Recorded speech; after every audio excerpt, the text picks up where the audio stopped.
Ever wondered how science can help couples struggling with infertility? It's called in vitro fertilization, or IVF for short, and it's a fascinating process. First off, did you know that infertility affects 1 in 8 couples globally?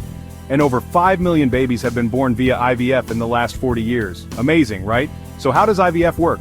Let's break it down step by step. Step 1. Ovarian stimulation.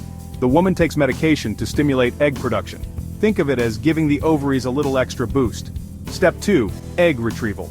Once the eggs are mature, they're collected from the ovaries. Step 3. Sperm collection. The male partner or a donor provides a sperm sample. Step 4. Fertilization. The collected eggs and sperm are combined in a lab dish. It's like a matchmaking party, but under a microscope. Step 5. Embryo development. The fertilized egg, now called an embryo, is cultured in the lab for several days. Step 6. Embryo transfer. 1 or more embryos are then transferred into the woman's uterus. Final step: pregnancy test. About 2 weeks later, a pregnancy test is performed to see if the IVF was successful. Fingers crossed, and there you have it, the amazing science of making babies in a lab. If you're curious to learn more, check out the full TED Ed lesson by Nassim Assefi and Brian A. Levine at the link provided. Thanks for watching. Don't forget to like, subscribe, and share this video to spread the knowledge.